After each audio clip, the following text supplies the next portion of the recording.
জুমার দিনে যতগুলো আমল আছে তার মধ্যে অত্যন্ত বরকতময় এবং গুরুত্বপূর্ণ একটি আমল হলো রাসূল করিম সাল্লাল্লাহু আলাইহি সাল্লামের উপরে দুরূদ শরীফ পাঠ করা।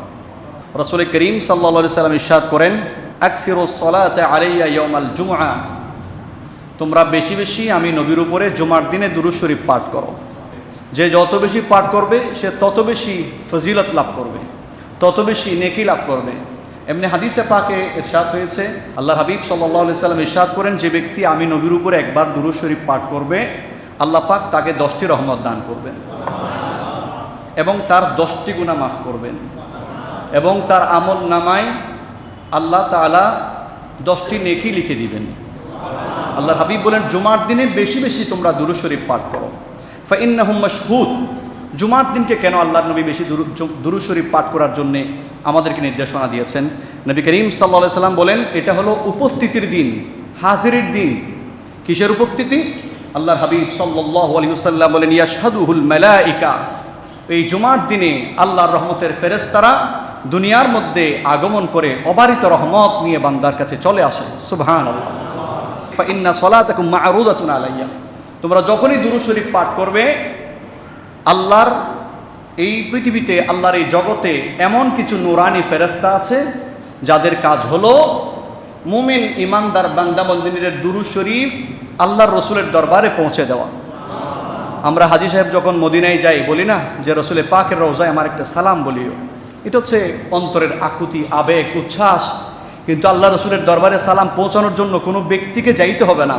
আপনি যখনই যে কোনো মুহূর্তে, যে কোনো সময়ে, যে কোনো স্থানে, দুনিয়ার যে কোনো প্রান্ত থেকে হোক, সেটা পূর্ব প্রান্ত, পশ্চিম প্রান্ত, উত্তর প্রান্ত, দক্ষিণ প্রান্ত, যে কোনো জায়গা থেকে দুরূদ শরীফ পাঠ করেন, আল্লাহর হাবিব সাল্লাল্লাহু আলাইহি সাল্লাম বলেন, নূরানি ফেরেশতারা আপনি দুরূদ শরীফ পাঠ করতে দেরি সঙ্গে সঙ্গে ওই দুরূদ শরীফ রাসূল করিম সাল্লাল্লাহু আলাইহি সাল্লামের দরবারে পেশ করেন। দুরূদ শরীফ কাউকে নিয়ে যেতে হয় না।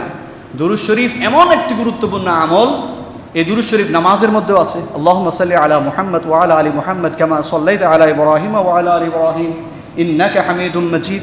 আবার জানাজার নামাজ পড়ি, সেখানেও তৃতীয় তাকবীরের পরে দুরূদ শরীফ আছে। নামাজের মধ্যেও দুরূদ শরীফ, জানাজার নামাজেও দুরূদ শরীফ। নবী করিম সাল্লাল্লাহু আলাইহি সাল্লাম বলেন, দুরূদ শরীফ এমন একটি আমল, ইন্নাদ দুআ মাওকুফুন বাইনাস সামাই ওয়াল আরদ, আসমান জমিনের মাঝখানে বান্দার দোয়াগুলো ঝুলে থাকে, আল্লাহর দরবারে কবুল হয় না। আমরা যত দোয়া করি নিজের জন্য, পরের জন্য, মুসল্লির জন্য, মা বাবার জন্য, আত্মীয় স্বজনের জন্য, নবী করিম সাল্লাল্লাহু আলাইহি সাল্লাম বলেন, এই দোয়াগুলো ফেরেশতারা নিয়ে আসমান এবং জমিনের মাঝখানে ওয়েট করে, অপেক্ষা করে, হাত্তা তুসাল্লি আলা নবিয়িক, যতক্ষণ দুরূদ শরীফ পাঠ হয় না ততক্ষণ এই দোয়া আল্লাহর দরবারে কবুল হয় না। যখনই নবীর উপরে দুরূদ শরীফ পাঠ করা হয় সঙ্গে সঙ্গে দুরূদ শরীফের বরকতে, ফজিলতের কারণে আল্লাহর দরবারে ওই বান্দা বান্দিনীর দোয়া আল্লাহর দরবারে মঞ্জুর হয়ে যায়। আল্লাহর হাবিব বলেন, জুমার দিনে বেশি দুরূদ শরীফ পড়ো। সাহাবায়ে কেরাম বলেন, ইয়া রাসূলুল্লাহ কাইফা তুরাদু সালাতুনা আলাইকা, আমাদের দুরূদ শরীফ আপনার দরবারে, আপনার রওজা মুবারকে, আপনার কবর মুবারকে কিভাবে পেশ করা হবে? ওয়াকাদ আরিমতা, আপনি তো নিঃশেষ হয়ে যাবেন, মাটির সাথে মিশে যাবেন। সাহাবায়ে কেরাম জানতেন না আল্লাহর নবীগণ কবরে যাওয়ার পরে তাদের কি অবস্থা হয়, সাহাবায়ে কেরাম এর আগে জানতেন না।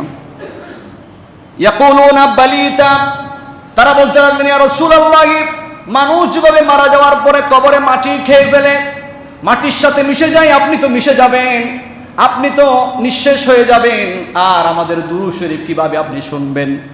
ক্বালা, আল্লাহর হাবিব সাল্লাল্লাহু আলাইহি সাল্লাম বললেন, ইন্নাল্লাহা হাররামা আলাল আরদি আন তাকুলা আজসাদাল আমবিয়া, সমস্ত মানুষের জন্য আল্লাহর একটা রীতি, একটা নিয়ম, আর নবীদের জন্য আল্লাহ রাব্বুল আলামিন রেখেছেন ভিন্ন নিয়ম।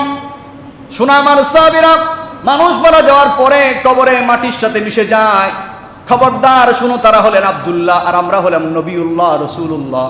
নবী এবং রসুলদের ব্যাপারে আল্লাহ তাআলা মাটিকে হুকুম করেছেন, হারাম করে দিয়েছেন। নবীদেরকে কবরে দেওয়ার পরে সাধারণ মানুষের মতো মাটি নবীদের দেহকে ভক্ষণ করতে পারবে না। সুবহানাল্লাহ। অনেকেই বলেন নবী কবরে চলে গেছে, মাটির সাথে মিশে গেছে, মরে গেছে, পচে গেছে, নাউজুবিল্লাহ বলেন। আল্লাহর হাবিব সাল্লাল্লাহু আলাইহি সাল্লাম বলেন, না, নবীদের ব্যাপারে ব্যাপারটা ভিন্ন। নবীরা সাধারণ মানুষের মতো কবরে যাওয়ার পর মাটির সাথে মিশে যাবে না, নিঃশেষ হবে না, তাদের দেহ বক্ষণ করা আল্লাহ তাআলা জমিনের উপরে হারাম করে দিয়েছেন। নবী বললেন ফানাবিয়ুল্লাহি হাইয়ুন, আমার সাহাবীরা শোনো, কিয়ামত পর্যন্ত যারা আসবে তাদের জন্য আল্লাহর নবী এই নির্দেশনা দিয়ে গেলেন, সমস্ত নবীরা জিন্দা, ইউরজাকু, আল্লাহর পক্ষ থেকে তাদের জন্য জান্নাতের রিজিক কবরের মোবারকে দেওয়া হয়। সুবহানাল্লাহ। সমস্ত নবীরা জিন্দা, জান্নাতের রিজিক, আল্লাহ তাআলার বিশেষ রিজিক কবর শরীফে তারা পায়।